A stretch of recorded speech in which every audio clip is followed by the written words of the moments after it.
Right, morning guys. I've been thinking about doing some experiments with rawhide. Now, rawhide is basically skin that's just been dried and hasn't been treated in the chemicals to make it into leather, so it's harder and stiffer. So instead of vegetable tan leather, which is nice and flexible, yeah, you end up with rawhide, which is dead solid. Now I'm thinking, once it dries, it retains the shape really, really well. And it's quite tough and abrasion resistant.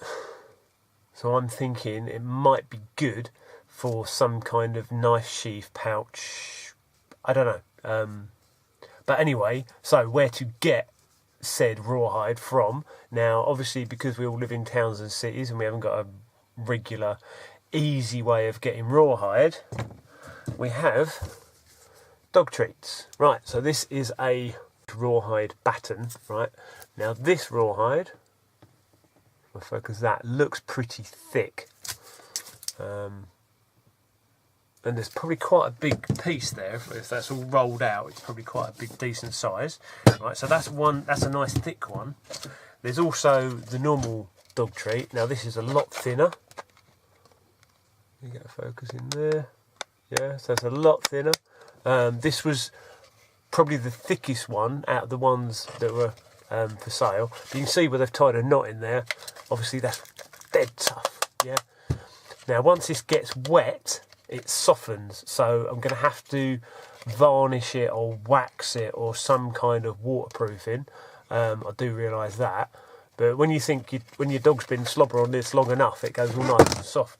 It goes all sort of soft and floppy, and that should be able to mould it into the shape that you want, and stitch it and whatever, and then let it dry, and it should shrink and be pretty awesome. And then the other tester I've got is just a normal stick, because that actually does look like rawhide. Focus, god damn you, focus.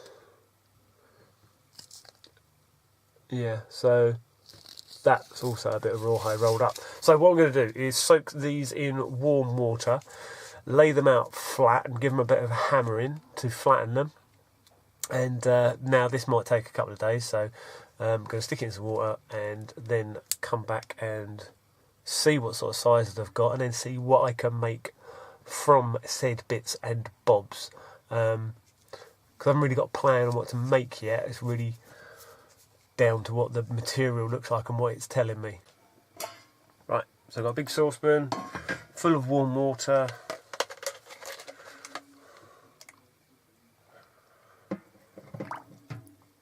They sink. Oh, really?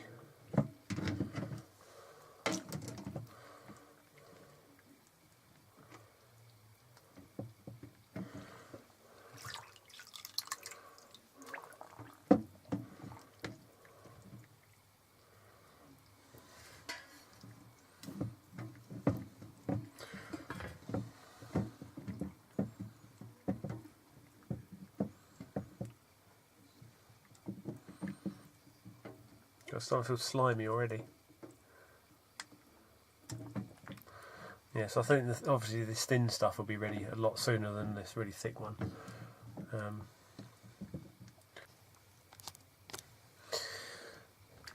Right, it's been in there for about 20 minutes and I've already managed to undo one knot.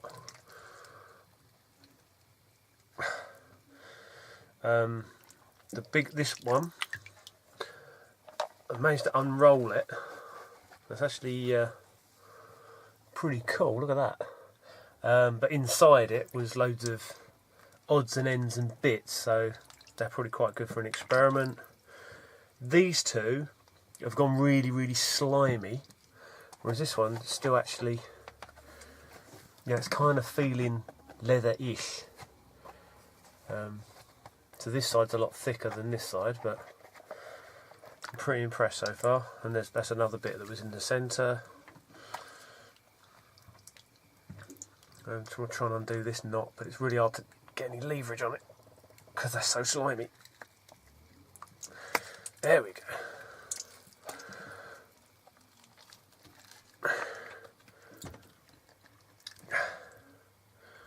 That should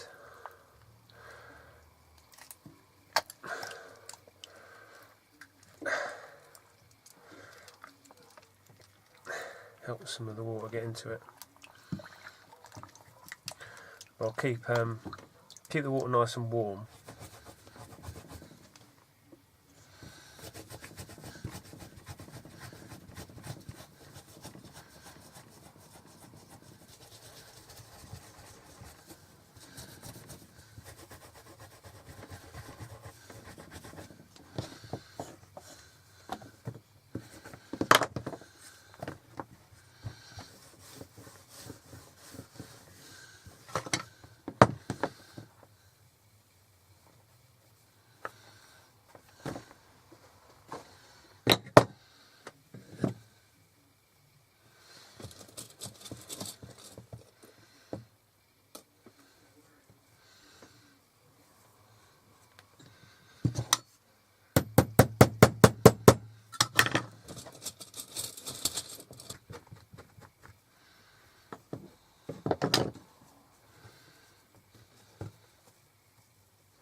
Because I'm having a bit of trouble with this because it's rubbery, right? Just going to make a sheath for this little Leatherman kick. That was actually won it from Rich Blake. Already comes in a little leather case, but so right. My idea was I was pinning it in, but this is too rubbery and it's not very stretchy, and I'm going to end up doing more damage or tearing it. So I've split down some wood, and this radius should kind of sit into it, so it's not forcing it at a 90-degree angle where it's going to rip.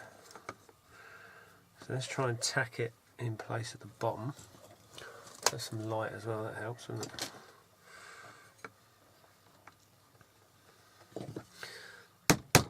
Let's come out a little bit. Right, now I've got to get these on here somehow, and in there somehow.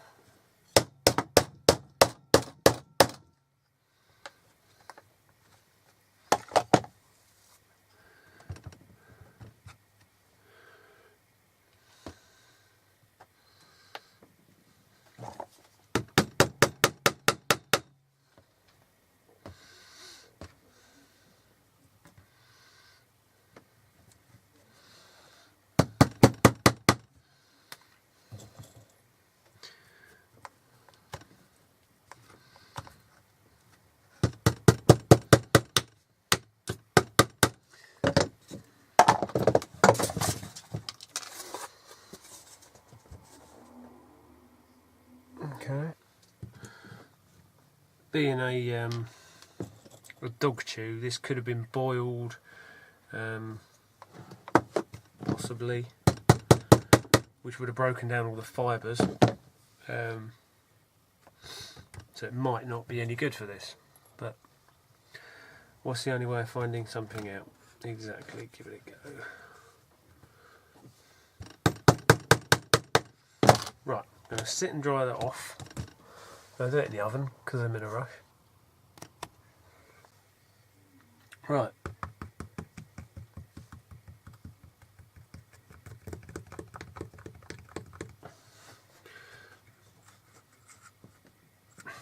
This has been in the oven for About 40 minutes, I think.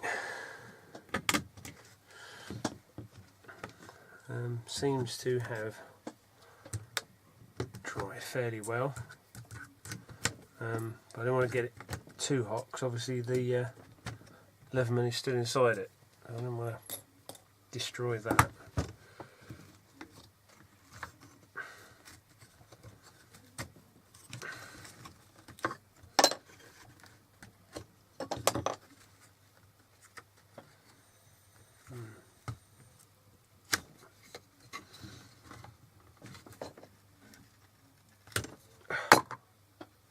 Right, so it's kind of held the shape.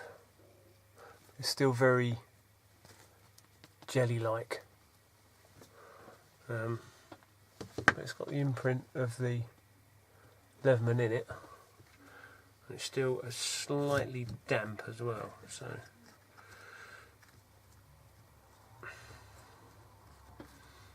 obviously where it was underneath the wood, it stayed wet.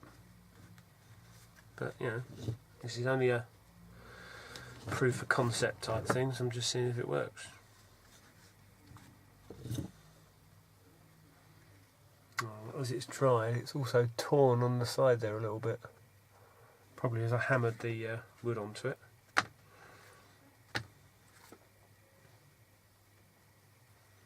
But it has kind of wet formed. So now this is the big white cherry. It's not the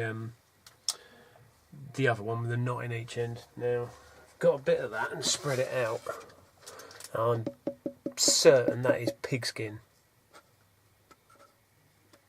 which isn't a problem, I don't think. And now this is the one that dries fairly transparent. I've just got to figure out a way of pinning it to form it around something. So, but it does seem quite elasticy, so yeah, might help, might work. I think I'll try it again. So I'll leave this one to one side, and I'll just pin this out again and do it again.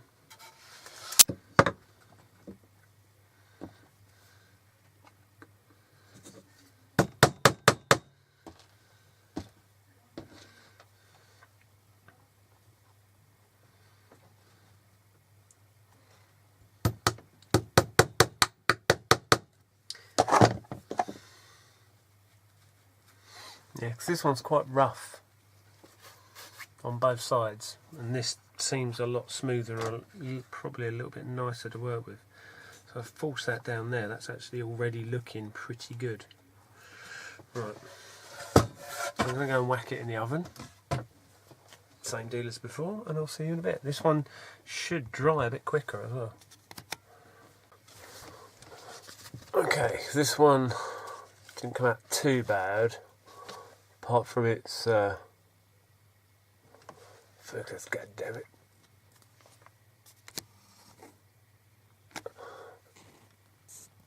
Yeah, sort of tore a bit there, was forming it. Right, so I've got to find some way of making a jig for this. Now I've had people tell me, obviously in the comments section, how I should do it on other wet forming videos, and they say put it in a vacuum packer, suck all the air out, and then that compression will come down all over the surface area, form over the tool. Genius, that's going to work really, really well. Yeah, well done, that's great, but how's it going to dry when it's inside a plastic bag? Because the whole thing with wet forming, once it's in a plastic bag, you can't put it in the oven. Where's the water going to go? You're just going to end up with hot water. It's just not going to work. So, got to make some kind of jig for